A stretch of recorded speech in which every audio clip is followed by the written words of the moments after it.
I want to talk to you about the five stages of grief: denial, anger, bargaining, depression, and acceptance. And Donna in our audience said to me a little while ago, well, I don't want to accept anything because, well, that means that we're, you know, that we're going to lose the country. And I think a lot of people may feel that way, that that's acceptance.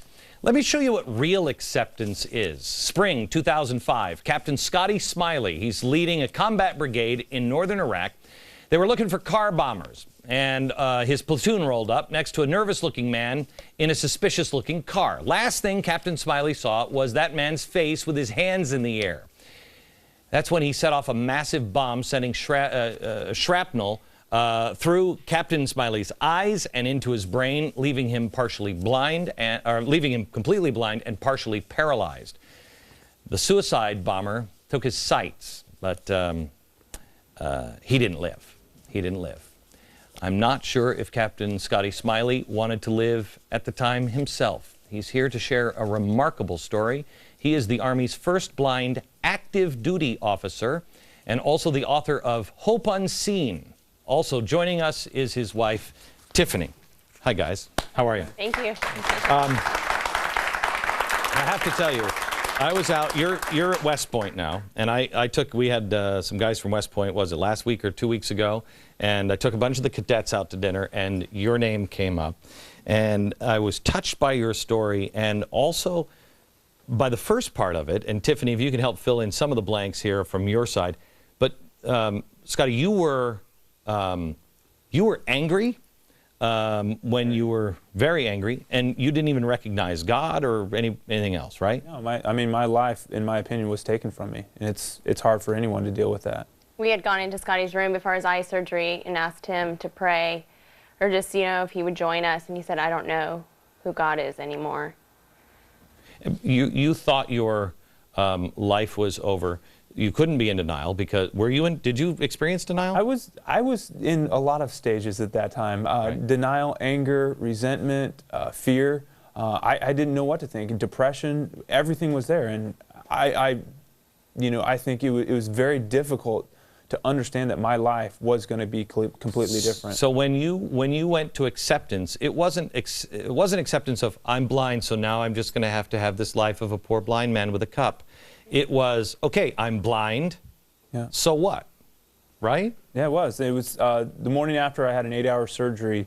There was hope that I could possibly see again, but when that doctor came in and whispered in my ear, Scotty, you'll never be able to see again the rest of your life, it hit me, and I realized I could lay in bed, depressed, for the rest of my life, or I could get up and take it by the hand and move forth and do good work. Here's what really will amaze you.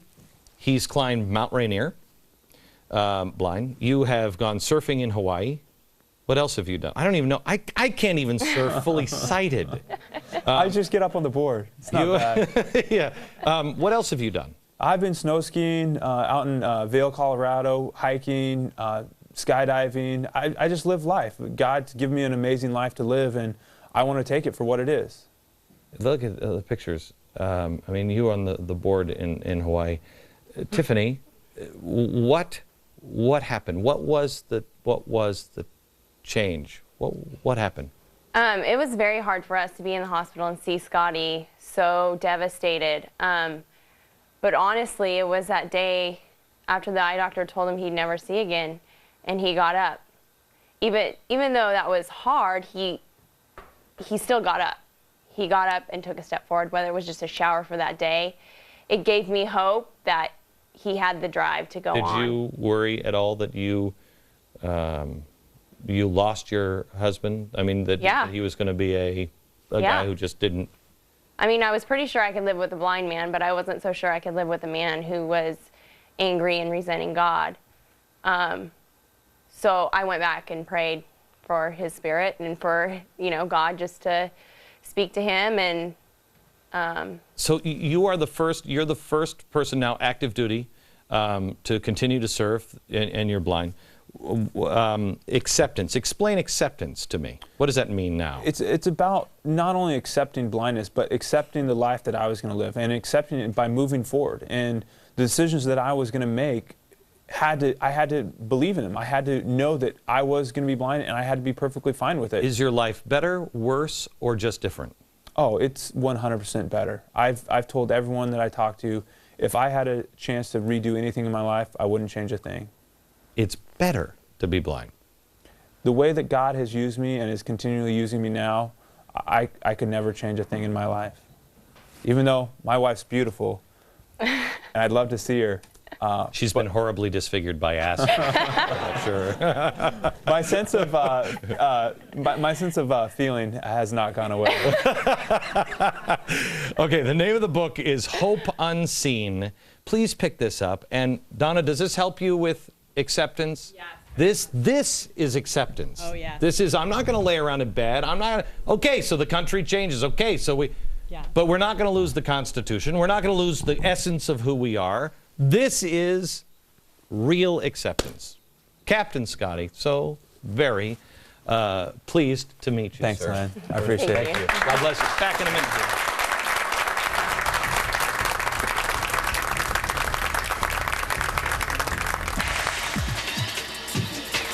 America is at a crossroads, and there is a clear and simple choice.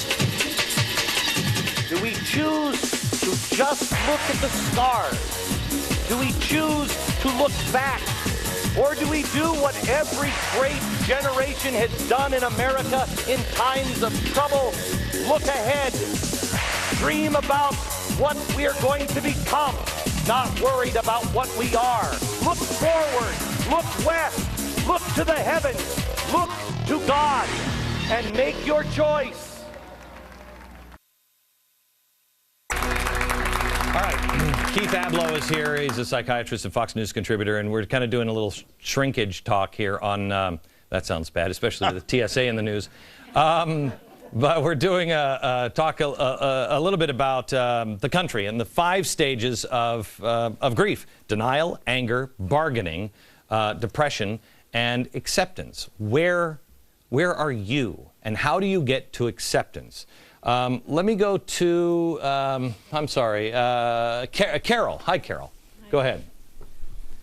Dr. Abloh, I do have a question. In looking at your 5 stages there, where does fear come in? Because that would be my first thought. Got it. And these actually are classic stages described by Elizabeth Kubler-Ross, so I can't take full credit. But fear's everywhere on that board until acceptance. And then it's still there, right? Fear is why you deny things, because you don't want to accept the terrible reality.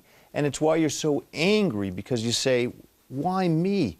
How am I going to cope? That's real fear. Then you have to walk through your fear. Even at acceptance, you can be afraid. You just have to be courageous.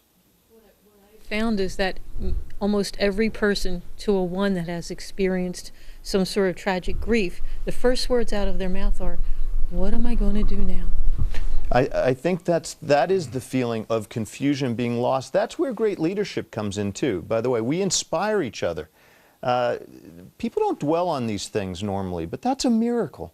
That's right from God. How does one person, a man or a woman, inspire not only a family, but what happened with Captain Scotty in this very room? Mm-hmm. He inspired a group, but he could inspire a nation. And these things happen. People appear when we need them to say, no, we're going to fight. I will tell you that even at acceptance, and you just touched on this, Keith, even at acceptance, there is real fear. There is real fear because you don't know what's coming. And that's why I put the 40-day and 40-night challenge together, because without a firm reliance on divine providence, you're trapped in fear. For me. And that's what Scotty Smiley was just saying, that it was God that pulled him through. If you don't know, firm reliance on divine providence, if you don't know that God has the plan, that just do what I ask you to do, just stand where you're supposed to stand. If you don't know that, I don't think you survive. I really don't.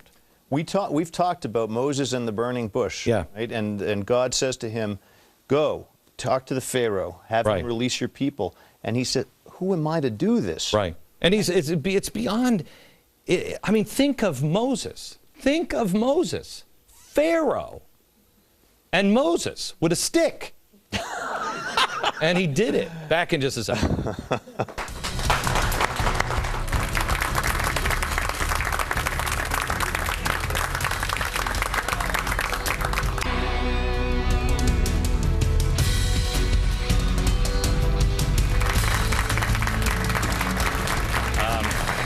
That is going to be quite a broadcast. Don't miss it. Be in theaters everywhere. Let me go to Owen quickly.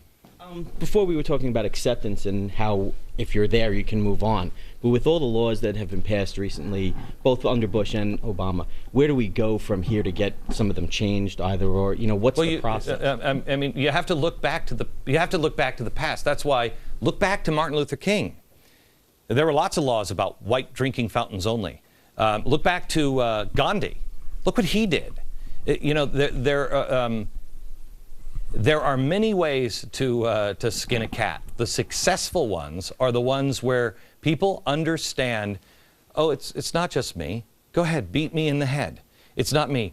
Millions more are behind me. And the harder you beat, the more you try to stuff me into this box, the stronger you make all those behind me. So go ahead, beat me in the head. I am not afraid of you.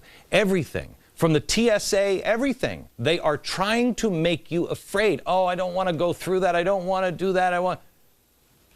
No. I'm not playing your game. That's what they do. They intimidate and cause fear. Have no fear. Have faith. That's what conquers it. Stories help us, and certainly Captain Smiley's does. I'm going to risk your anger and tell the audience a little bit about you. You called me hours after your diagnosis that you were losing your vision. Yeah. And you didn't say, Keith, oh my God, what am I going to do? You said, Keith, is there anything that you think I'm not seeing? Is God trying to tell me something? That's the kind of acceptance we're talking about. Luckily, he said, no, I don't think there's anything you're not seeing. You're looking at yourself in the mirror every day naked. You might be burning the retinas out yourself. I'm not sure. Back in just a second. Before we leave tonight, I want to show you a community that has been under an awful lot of pressure lately, and they refuse to forget the real things to be thankful for: family, friends, God, and country. This is the first community in the country. This is Plymouth, Massachusetts. Every year they hold America's hometown Thanksgiving celebration. They don't have any corporate sponsorship. It does not cover it anywhere. It's just a core group of organizers and volunteers who raise money to put on the parade from small donations. The theme this year, personal and private charity. We spoke to the executive director of the parade, Ollie De Macedo, and Pastor Paul Jaley, the parade historian, about the parade. Watch. We try to depict the story of Thanksgiving and the history of America chronologically in a parade. We try to tell the story, the things that I think are really important to our history. And we try to remind people. So people come to our parade, it's fun, we have music, we have all those different things. But the thing that's most important, they leave with a sense of being educated about how great our land is. We can see in the Pilgrims a model of what we could be doing today to give back to our communities, to be conscious of what our neighbors are going through, and to recognize that a return to that kind of simple faith can build more internal control, and thus we would need less external control. This year, we basically built this very large locomotive, and what we did is we let everyone know that when they came to parade, in the whole sense of Thanksgiving, to be able to give back, and we told them to bring non-perishable foods, and they filled the whole entire train. We had, just in an hour's time, we got about 2 tons of food, which is the equivalent of 3,000 meals for the local food pantry, and I thought it was a nice way to really kind of depict exactly what Thanksgiving is all about. Pilgrims had a very strong faith in God. That's those convictions that were born inside of them became their values they were willing to die for. And even when things were very difficult, they would voluntarily share with one another. And we see coming out of that Pilgrim story the ideas of self-government, that one can be internally controlled and therefore need less external control. We have the idea that that Pilgrim faith can be like a candle, a light that can shine into other people. And throughout history, we have also seen that the Pilgrim ideas and values of volunteerism, of charity, of doing things privately to help your neighbor have become a tremendous themes. And boy, today, those themes really ring true to Americans. And no matter what, they're still standing.